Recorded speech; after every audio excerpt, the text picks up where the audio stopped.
Welcome to College Recruiter, where we believe that all students and recent college grads deserve a great career. I'm Anna Peters, Content Manager, and today I am here with Alex Levit, who is a business and workplace author, specialist, consultant, expert in all things workforce. So we're happy to have you, Alex. Thanks for joining us again. Thanks for having me, Anna. It's always great to be back with College Recruiter. Today, I've invited Alex to join us because she is part of Devry University's Career Advisory Board, and they have some very interesting survey results. They recently did a survey on the growing tech skills gap in the American workforce. So Alex is going to tell us all about that. Anything else you'd like to say, Alex, right off the top about the survey? Well, just that we perform research oftentimes based on the results of research we've done in the past. And in our recent job preparedness indicator research, we found that employers were saying that technology skills were lacking, but there seemed to be these two categories of technology skills that they were referring to: applied technology skills and hard technology skills. And they are different, and what you need depends on the type of job you are looking for. And so we were intrigued by this finding, and we decided to investigate further. What do people mean by these two types of technology skills? And so that was where the idea for this research on the tech skills gap came into play. Great.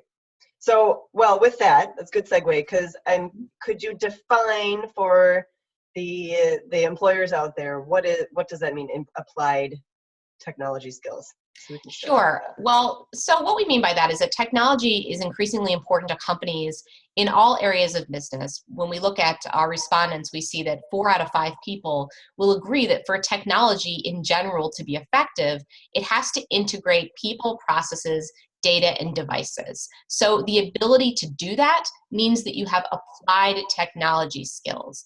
And sometimes I'll get asked, how do recruiters assess, or how do hiring managers assess if people have applied technology skills?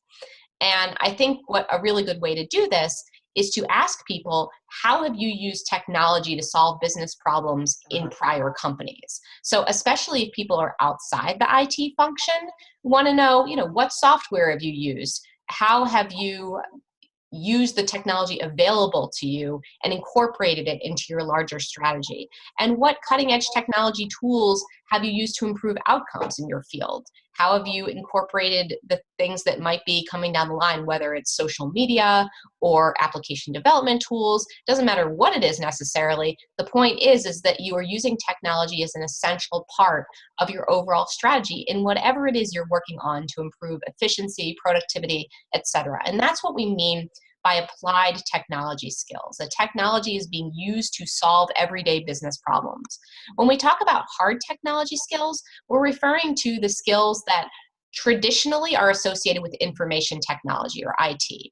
So things like information security, coding or programming, data architecture, database development. So things that you would learn if you were doing a computer science curriculum, for example, at a university. Those are hard technology skills, and for the most part, those still reside in the IT domain within an organization. So what essentially the difference is, hard technology skills, things that are required by IT in order to be an efficient and effective information technology professional. Applied tech skills, everybody needs to have them. Okay. So where is the gap? Where do recruiters need to focus? Is there a gap on both sides, applied and hard technology skills? Yeah, there absolutely is a gap we're finding on both sides. I think that most people will say that applied technology skills are essential in all different types of positions, and they're simply not finding that the average person has these skills. And by the way, this isn't age related. Sometimes people will think, oh, well, it's the baby boomers who don't have the applied tech skills. They don't know how to use technology because they never figured out how to do it.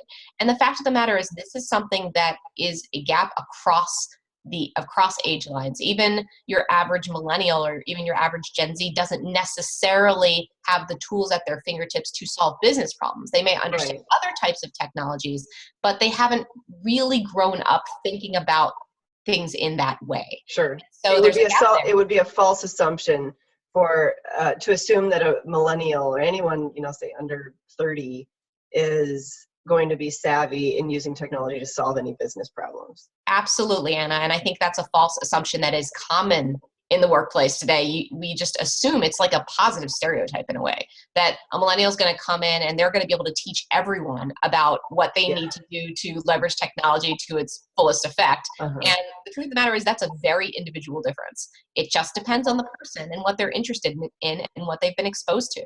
And again, this isn't a mainstream way of thinking yet. So I would say that you got to err on the side that people will not have this mentality. They will be siloed in their function and not necessarily how you think about how to integrate technology into that function. We're going to see this changing in the next 5 years, but for the time being, there's still a gap there. And of course, when it comes to hard technology skills, we know very well that there is a gap, particularly here in the United States, and that we are a lot of times forced to outsource or offshore these roles to people in other countries. We are forced to hire contract workers because we can't find full-time people, and it's an ongoing problem. So I would say the gap is definitely on both sides. So, okay, let's talk about that, because not being able to fill the open positions is an enormously frustrating challenge.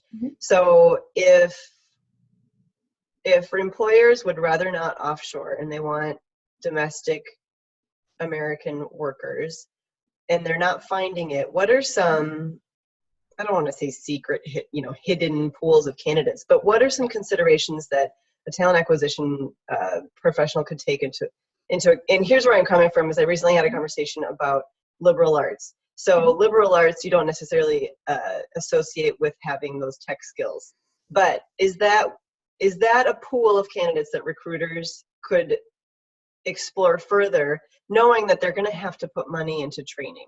Can you talk about that?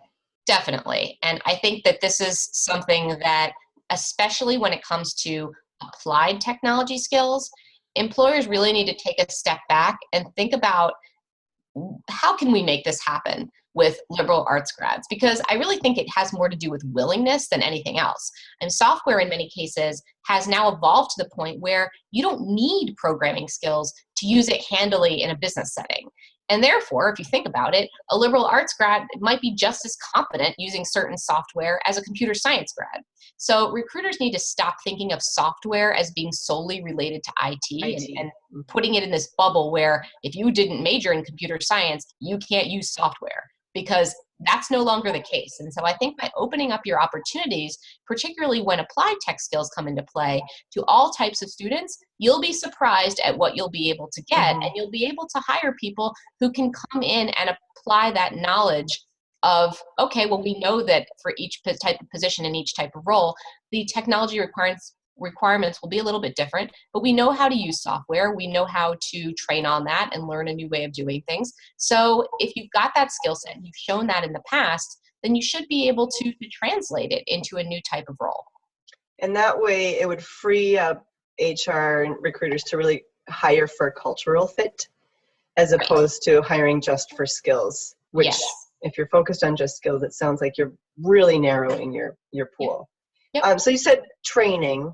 Do you have any sense, a little bit beyond the survey scope, but do you have any sense from employers about their trainings? Because if that's what employers need to consider, like, okay, we're going to invest in our training as opposed to digging so deep into the talent pool, the IT talent pool, and having to go offshore, are those training, where's the room for improvement in the training? Someone say an English major, right, that fits perfectly for that role, but they need to be trained in those applied tech skills. Yep. And when we looked at the results of these, one thing that was surprising that came out was that the majority of our respondents were saying that the problem with training is that employees lack the motivation to train in areas where they might not have majored or they might not have studied, and don't understand the importance of being cross-functional and learning new skills that, yes, they might not have to do immediately with your function, but they're essential in terms of being a productive 21st century employee in general.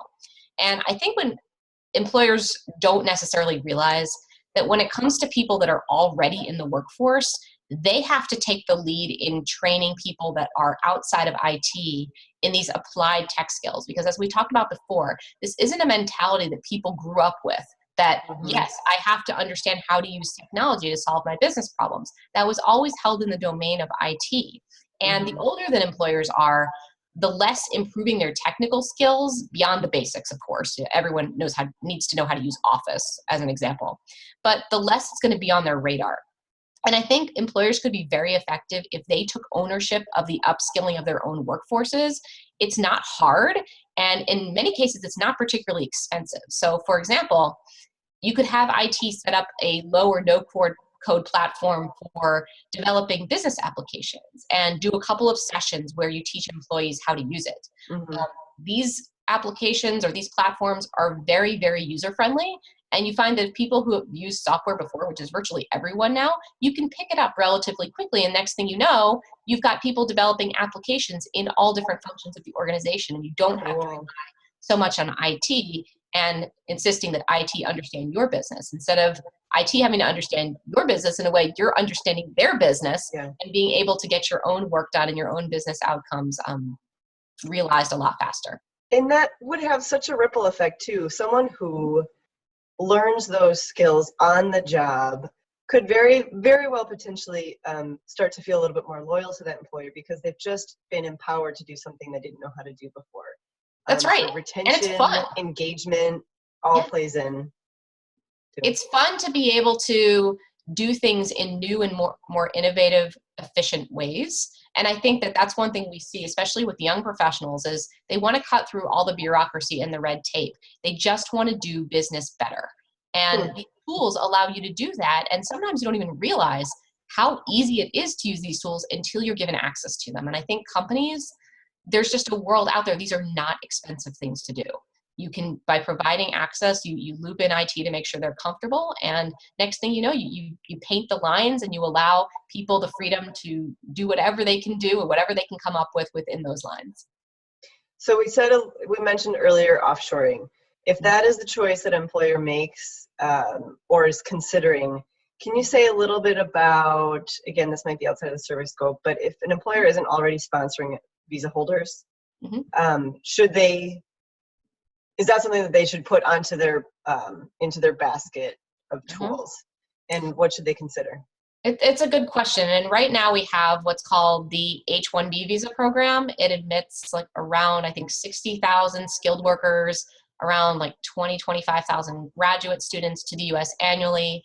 And most of them are for employment in the U.S. tech sector. But unfortunately, in this new administration, we don't really know what's going to happen with the visa program or with immigration.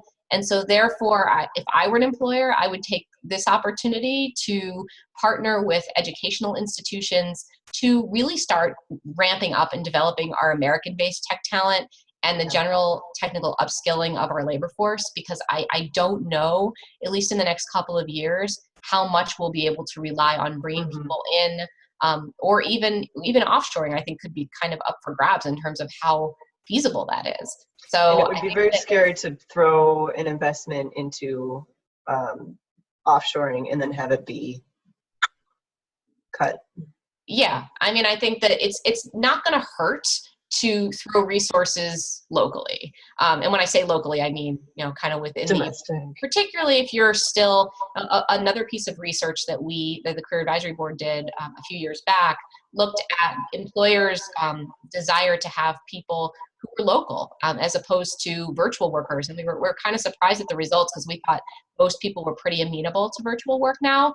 But at the end of the day, a lot of companies are still wanting people who can come into the office and meet them, who can develop in-person relationships with other colleagues and managers and customers and partners.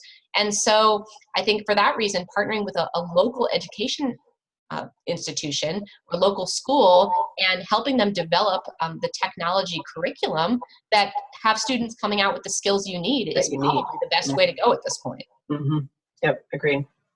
I think that for today, we will probably leave it at that. Is there anything that you would want to add, best practices that came out of the survey for a talent acquisition professional? The one thing that I would add, Anna, is that every year our job preparedness indicator research, which is the study, as I mentioned, we do annually, that really informs research like the Tech Skills Gap initiative.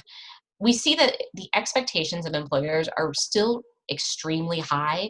They really do want to hire candidates for whom they're able to check every single box in the job description. And as much as they tout these development programs, hiring managers don't want to have to train new hires. I think we really need to change that mentality. We're at the point where that has to change. It really does. And again, it might not be as difficult as you think. With the technology available to us, training is easier than ever. And so to really take ownership of that and to not put it all on the employee, because while an employee is working full time, which is still most people in the workforce, they're spending a lot of their energy, time, loyalty, doing what's best for your business. And I think you can give back by helping them to develop the skills they need for their career now and in the future. Agreed. Well, thank you, Alex. And I should have mentioned in the beginning here for those watching that Alex Levit is part of College Recruiters' panel of experts, which are voices around the country who bring top-notch advice to talent acquisition professionals and entry-level job seekers alike. So we'll be checking in with Alex soon, and we're excited to have you part of that panel of experts. Alex, thank you for joining us today. Thanks for having me. We will talk to you soon. Okay. Bye.